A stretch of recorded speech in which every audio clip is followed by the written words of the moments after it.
आज हमारे देश को आजाद हुए 78 साल हो गए हैं, लेकिन जाति ऐसी चीज है जिसकी कालिक आज भी जनता के एक बड़े हिस्से का जीवन काला कर रही है। हम बड़े और तुम छोटे का हिसाब आज भी अलग अलग जगहों पर चल रहा है। यहाँ ऊंची जाति के लोग दलितों पर राज कर रहे हैं। अपने मानवीय अधिकारों का हनन, खुलकर सांस न ले पाने का डर और मौके न मिलने का जोश को मन में दबाए आज भी कई लोग हमारी इस दुनिया में जी रहे हैं। उनकी कहानी फिल्म बेदा में लेकर आए हैं जॉन अब्राहम और सरबरी। तो आइए दोस्तों, आज हम बेदा फिल्म को एक्सप्लेन करते हैं। वीडियो शुरू करते हैं, लेकिन उससे पहले चैनल को सब्सक्राइब करके नोटिफिकेशन बेल को ऑल पर कर दीजिए ताकि मूवीज और वेब सीरीज का लेटेस्ट एक्सप्लेनेशन सबसे पहले आप तक पहुंच सके। तो फिल्म की शुरुआत होती है राजस्थान के बाड़मेर से, जहां पर कि हम बेदा वेरवा नाम की एक लड़की को देख पाते हैं। तो बेदा जो है वो कॉलेज में पढ़ती है और उसका सपना है कि वो एक दिन बॉक्सिंग चैंपियन बने, लेकिन ये इतना आसान नहीं है क्योंकि बाड़मेर में अपनी अलग ही व्यवस्था चल रही है। दलित होने की वजह से बेदा को वाटर कूलर से पानी पीने की इजाजत नहीं है।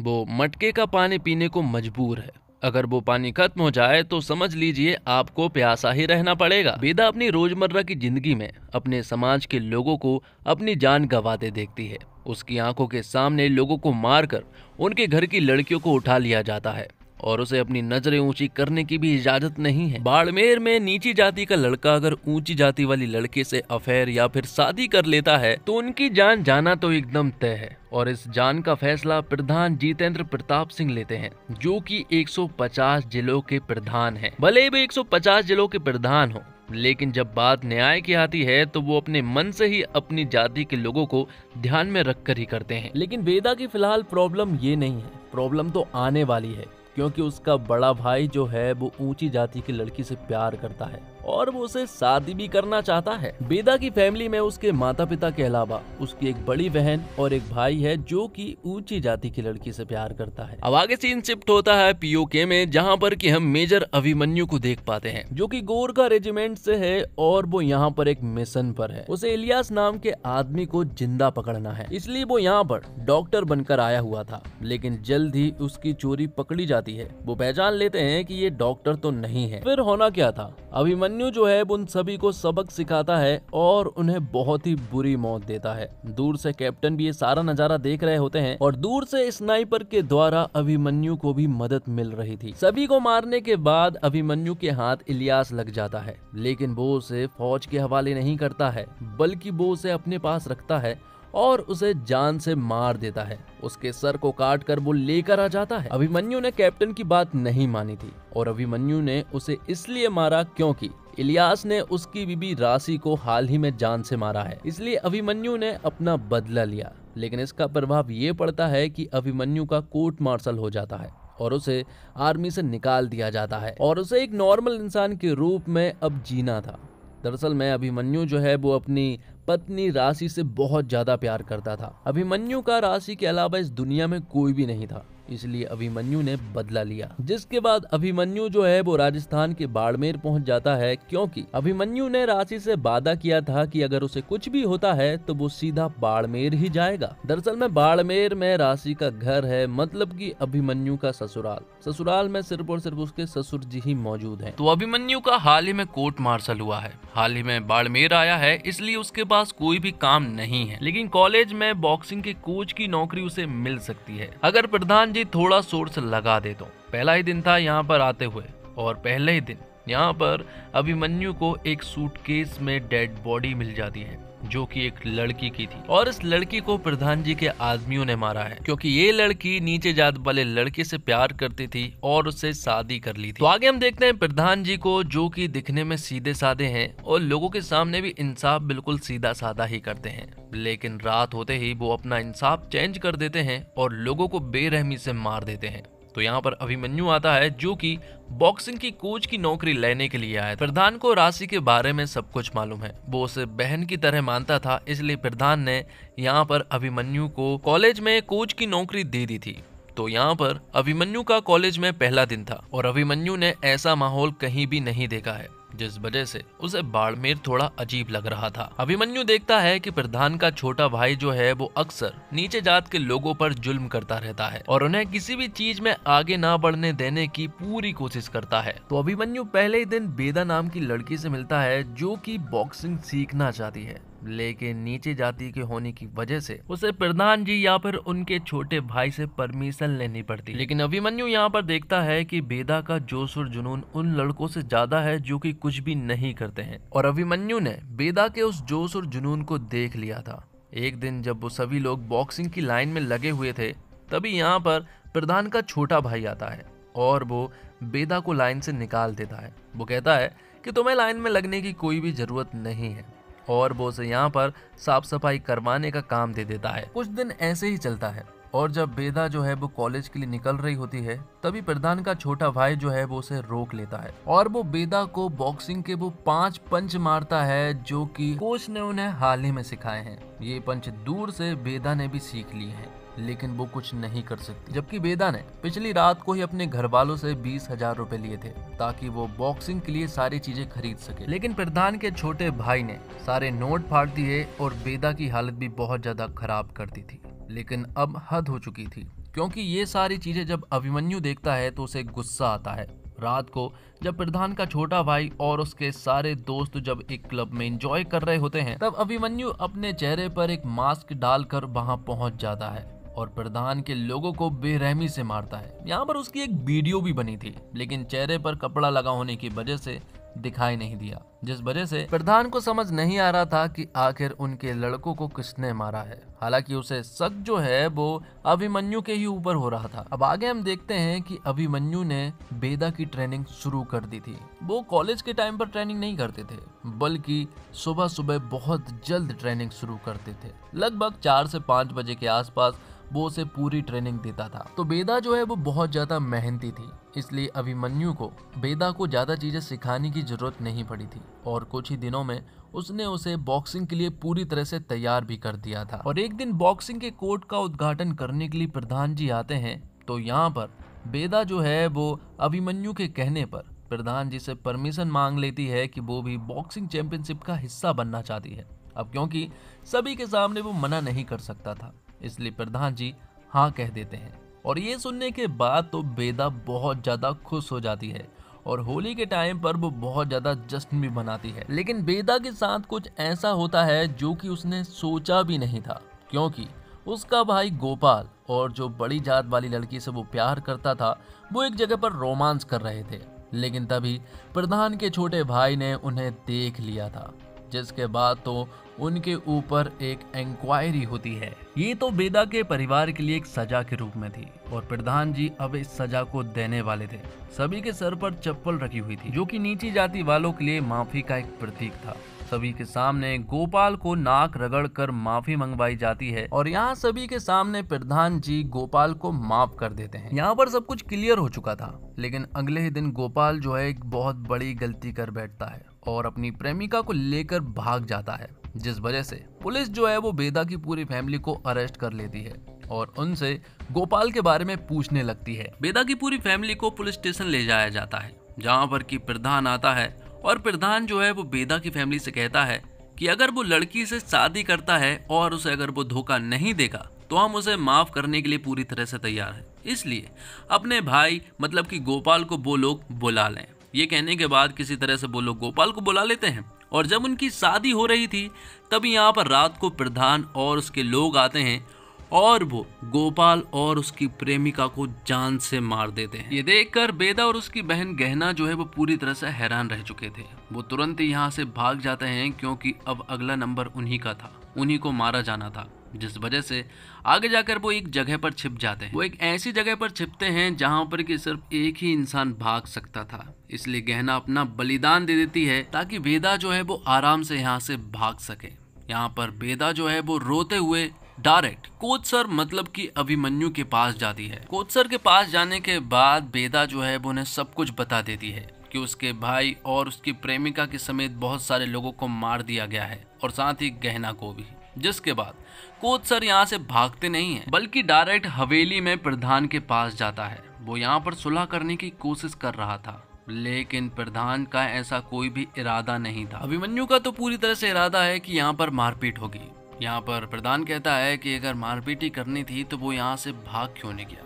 तो अभिमन्यु कहता है कि उसकी आदत है, पहले डिप्लोमेसी यानी बात करने का मौका देता हूँ और जब बात ना माने तो झगड़ा नहीं बल्कि जंग करता हूँ। तो यहाँ पर प्रधान कहता है कि वो भी ऐसा ही करता है। वो 10 कदम पीछे जाता है और कहता है कि अपने से कमजोर आदमी को वो 10 कदम पीछे जाकर भागने का मौका देता है। तो यहाँ पर भी वो अभिमन्यु को भागने का मौका देता है। जैसे ही वो यहाँ से जाते हैं और अभिमन्यु जब एक एम्बुलेंस से जा रहा होता है तभी अचानक से उनके ऊपर अटैक हो जाता है। प्रधान का छोटा भाई और प्रधान के बहुत सारे लोग यहाँ पर अभिमन्यु और बेदा के ऊपर अटैक कर देते हैं। वो लोगों ने बुरी तरह से मार रहे थे लेकिन बेदा इनके लिए अकेला ही काफी है। पहले तो वो पुलिस वालों की जीप की धज्जियां उड़ाता है, जिसके बाद प्रधान का भाई जब बेदा की एम्बुलेंस के पास आकर उसे उड़ाने वाले थे तभी यहाँ पर सही समय पर अभिमन्यु आ जाता है जो कि बाइक से था और वो प्रधान के छोटे भाई की कार की स्टीयरिंग ही निकाल लेता है, जिस वजह से यहाँ पर कार का एक बहुत बड़ा एक्सीडेंट हो जाता है और प्रधान के छोटे भाई को काफी चोट भी लग जाती है। ये देखकर तो प्रधान को गुस्सा आ जाता है और अब किसी भी हालत में उन्हें अभिमन्यु और बेदा जिंदा चाहिए थे। वहाँ अभिमन्यु और बेदा जो है वो बेदा के मौसी के घर पर जाते हैं जहाँ पर कि उन्हें बंदूक से मौसा जी स्वागत करते हैं। दरअसल में मौसा जी जो है वो पहले फौज में थे, उनका भी कोर्ट मार्शल हुआ था, लेकिन बेदा के मौसा जी भी गद्दार निकलते हैं और उन्होंने प्रधान जी के लोगों को लोकेशन बता दी थी, जिस वजह से यहाँ पर एक बहुत बड़ी लड़ाई होती है और बेदा और अभिमन्यु यहाँ से किसी तरह से निकलने में कामयाब तो हो जाते हैं। लेकिन प्रधान जी के लोग अभी भी उनके पीछे पड़े हुए थे, लेकिन अभिमन्यु जो है उन्हें चुन चुन कर मार रहा था। एक समय ऐसा भी आता है जहाँ पर कि अभिमन्यु को सरेंडर करने तक की नौबत आ जाती है, पर अभिमन्यु बड़ी ही चालाकी से इस मामले को आराम से सुलझा देता है। वहाँ बेदा के हाथ में भी गन लग चुकी थी, लेकिन साथ ही उसके पैर में भी एक गोली लग चुकी थी, जिस वजह से अभिमन्यु अब प्रधान के लोगों से लड़ नहीं सकता है। उन्हें किसी तरह से यहाँ से निकलना होगा क्योंकि वो बहुत सारे थे। इसलिए वो एक मंदिर पहुँचते हैं जहाँ पर के मंदिर में भी प्रधान के लोग आ चुके थे। भेष बदलना था इसलिए बेदा जो है वो अपने बाल कटा लेती है और फिर वो लोग वहाँ से आराम से बचकर निकल जाते हैं। लेकिन अब बेदा ने डिसाइड कर लिया था कि वो उच्च न्यायालय जाएगी और अपनी बात जो है वो जज साहब के सामने रखेगी। वो एक माइंस वाली जगह पर मौजूद थे और यहीं पर बेदा ने डिसाइड किया है कि अब वो उच्च न्यायालय जाकर ही रहेगी। यहीं पर बेदा के पिता भी आ चुके थे, लेकिन पीछे से तभी यहाँ पर प्रधान का भाई आ जाता है और वो इन दोनों को मारकर उन्हें इसी माइंस के अंदर जो है वो बांध देता है। और प्रधान का छोटा भाई यहाँ पर बेदा को बताता है कि उसने उसकी बहन गहना को कैसे मारा। जब वो पानी में कूद गई थी तो उन्होंने उसे पानी से बाहर निकाला, जिसके बाद उसके ऊपर पेट्रोल छिड़का और उसे जलाकर मार डाला। ये सुनने के बाद तो बेदा को गुस्सा आ गया था और वो यहाँ पर प्रधान के छोटे भाई को उसी तरह से मारती है जैसा कि उसने बॉक्सिंग में सीखा था। वो यहाँ पर बॉक्सिंग के 5 पंच के द्वारा जिस तरह से बेदा को मारा गया था उसी तरह से वो प्रधान के छोटे भाई को भी उसी तरह से मारती है। और यहाँ पर जितने भी लोग थे उन सभी को अभिमन्यु ने अच्छे से संभाल लिया था। बाद में उन सभी को बांधकर उसने इसी माइंस में पटक दिया था और एक ऐसा सेटअप किया था कि जैसे ही दरवाजा खोलेंगे तो प्रधान का छोटा भाई समेत सारे लोग जो है वो माइंस के अंदर मारे जाएंगे। तो यहाँ ऐसा ही होता है, जैसे ही प्रधान के लोग यहाँ के दरवाजा खोलते हैं प्रधान के छोटे भाई समेत प्रधान के बहुत सारे लोग मारे जाते हैं। तो अब प्रधान को बहुत अच्छे से मालूम है कि वो लोग कहाँ जा रहे हैं। वो लोग उच्च न्यायालय जा रहे होते हैं जहाँ पर कि बेदा और अभिमन्यु जो है वो जज साहब से मिलने वाले थे और बेदा जो है वो उनके सामने अपनी बात रखने वाली थी। लेकिन तभी यहाँ पर प्रधान आ जाता है अपने बहुत सारे लोगों को लेकर और वो यहाँ पर गोलियां बरसाना शुरू कर देता है। प्रधान के लोग बहुत सारे थे, लेकिन यहाँ पर वन मैन आर्मी था जो कि था अभिमन्यु और वो इन लोगों को फिर से चुन चुन कर मारना शुरू कर देता है। लेकिन उन लोगों ने इस पूरे उच्च न्यायालय को चारों तरफ से घेर लिया था, जिस वजह से अभिमन्यु जो है वो कई बार घायल भी होता है। लेकिन कई बार घायल होने के बाद भी अगर वो उठता है तो समझ लीजिए कि वो इंडिया का एक फौजी है। इस लड़ाई के दौरान यहाँ पर अभिमन्यु को कुछ गोलियां भी लग जाती है। इसके बावजूद वो अपने मकसद से नहीं भटका, उसे सिर्फ और सिर्फ बेदा को जज साहब के पास पहुंचाने का काम था, जिस वजह से वो यहाँ पर उन सभी का सामना कर रहा था। सभी को तो मार दिया था, लेकिन आखिर में जो है वो प्रधान बच जाता है। प्रधान अभिमन्यु को ढेर सारी गोली मार देता है, लेकिन फिर भी अभिमन्यु जो है वो प्रधान को अंदर नहीं जाने दे रहा था, क्योंकि अभिमन्यु ने बेदा से वादा किया है कि वो उसे जज साहब से जरूर मिलाएगी और अपनी बात रखने का मौका दिलवाएगा। यहाँ प्रधान अभिमन्यु को बुरी तरह से मार रहा था, तो वहीं बेदा जो है वो जज साहब के सामने अपनी बातें कह रही थी। उसके ऊपर दलित होने की वजह से कितने जुल्म हुए, वो आर्टिकल और लॉ के नियम के आधार पर उन्हें सब कुछ बता देती है और कहती है कि उसे भी जीने का हक है और वो जीना चाहती है। और यहाँ पर बेदा जो है वो अपनी सारे हक की बात कहती है जो कि उसे मिलना चाहिए। तभी उनमें से एक जज कहता है कि तुम्हें न्याय जरूर मिलेगा। और यहाँ प्रधान जब अभिमन्यु को मारने ही वाला होता है कि तभी यहाँ पर अभिमन्यु ही प्रधान को बुरी तरह से मार देता है। तो दोस्तों, डायरेक्टर निखिल आडवाणी ने फिल्म बनाई है। फिल्म की शुरुआत में साफ कर दिया जाता है कि इसका किसी भी जीवित या मृत व्यक्ति से वास्ता नहीं है। फिल्म की कहानी असल जिंदगी के लोगों से ली गई है, लेकिन नाटकीय रूपांतरण दिखाया गया है। बेदा को निखिल ने सेंसिटिव अप्रोच के साथ बनाने की कोशिश की है। समाज में जाति के चलते शोषण झेल रहे लोगों का अपना दम घुटते हुए महसूस करना, उनकी फ्रस्ट्रेशन, उनके मन का डर फिल्मों के किरदार में नजर आता है। इस सब के बीच प्रधान और अभिमन्यु के किरदार के बीच की टेंशन बहुत घनघोर है। फिल्म का फर्स्ट हाफ अच्छा है। उछलती कूदती लोगों को घूरती बेदा के जीवन में आप एंट्री लेते हैं, लेकिन ये कहानी बहुत जल्द ही बहुत रियल और डार्क भी हो जाती है। सेकेंड हाफ में भी कहानी को बराबर कसा हुआ रखने की कोशिश की गई है। हालांकि इसका क्लाइमेक्स थोड़ा बिखरा हुआ है। मेजर अभिमन्यु, बेदा और प्रधान जितेंद्र प्रताप सिंह के बीच चलने वाली खूनी जंग जरूर आपको अपने साथ जोड़े रखती है। तो John Abraham no nonsense major Abhimanyu कवर के रोल में कमाल है। जॉन की बात हो और एक्शन की बात ना हो, ऐसा हो ही नहीं सकता। एक्टर का एक्शन, उनके स्टंट कमाल के हैं। इस फिल्म के साथ जॉन आपको इमोशनल भी करते हैं। सरवरी ने बेदा के किरदार को बखूबी निभाया है। बेदा की आंखों की आग और उसके मन की खींच को सरवरी ने बखूबी पर्दे पर उतारा है। जितेंद्र प्रताप सिंह के किरदार में अभिषेक बनर्जी काफी बढ़िया है। आप स्त्री 2 में उन्हें कॉमेडी करते देखेंगे। ऐसे में बेदा में उनका काम देखकर आप जरूर चौंक जाएंगे। एक किरदार जिसे देखकर आपका मन उसे थप्पड़ मारने को करता है, और वो है प्रधान का भाई। यही बताता है कि एक्टर क्षितिज चौहान ने अपने करियर को कितने अच्छे से निभाया है। वो एक क्रूर लड़का बने हैं जो किसी भी हाल में अपनी छोटी सोच को एक पल के लिए भी कॉम्प्रोमाइज नहीं कर सकता। इस किरदार के साथ क्षितिज ने पूरा न्याय किया है। आशीष विद्यार्थी, दानिश हुसैन और कुमुद मिश्रा, तमन्ना भाटिया जैसे कलाकारों ने अच्छा काम किया है। सभी ने अपने किरदार में अलग लेयर जोड़ी है। और फिल्म के डायरेक्टर निखिल आडवाणी ने एक बेहद संवेदनशील मुद्दे को प्रभावशाली ढंग से पर्दे पर उतारने का पूरा प्रयास किया है। हालांकि कई जगह पर फिल्म का स्क्रीन प्ले डगमगाने के कारण वह उसमें पूरी तरह कामयाब नहीं हो पाए। हाँ, फिल्म की शुरुआत बहुत ही जोरदार अंदाज में होती है। वही इंटरवल के बाद भी फिल्म उम्मीद जगाती है, लेकिन फिल्म का क्लाइमैक्स उतना दमदार नहीं बन पड़ा है। इन सब के बावजूद संवेदनशील विषय पर बनी फिल्म आपको खुद से जोड़ती है। टाइटल रोल बेदा में सरवरी ने अच्छा काम किया है और जॉन अब्राहम हमेशा की तरह एक्शन सीन्स में खूब जमे हैं। उनकी एक्टिंग भी ठीक ठाक है। आशीष विद्यार्थी समेत बाकी कलाकारों ने अच्छा काम किया। विलन के रोल में अभिषेक बनर्जी भी दमदार लगे हैं। फिल्म का कैमरा वर्क और बैकग्राउंड स्कोर कमाल का है और निखिल आडवाणी ने फिल्म में हर एक सीन को बड़ी बारीकियों से शूट किया है। उन्होंने जॉन को एक नया जीवन दान दिया है। वैसे बता दें, इस फिल्म में जॉन खुद ही प्रोड्यूसर है। फिल्म का पहला हाफ थोड़ा बोर कर सकता है क्योंकि यह स्पीड थोड़ी कम होती है, जिससे फिल्म स्लो हो जाता है, लेकिन सेकेंड हाफ आते ही फिल्म वापस से रफ्तार पकड़ लेती है और फिर आपको सीट से उठने तक का मौका नहीं देती है। और अमाल मलिक और मनन भारद्वाज के संगीत आपको पसंद आएंगे। फिल्म में एक्शन के साथ साथ इमोशन को काफी जोड़ा गया है। कई दफा आप इतने भावुक हो जाते हैं कि आपकी आंखें नम होने लगती है। आप इस फिल्म को पूरे परिवार के साथ आराम से देख सकते हैं। और इसी के साथ ये एक्सप्लेनेशन यहीं पर खत्म होता है। उम्मीद करता हूँ आपको वीडियो पसंद आई होगी।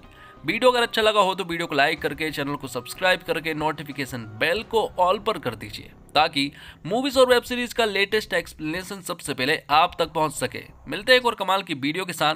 तब तक के लिए आप हमारे चैनल के साथ बने रहिए। धन्यवाद। जय हिंद, जय भारत, जय श्री राम।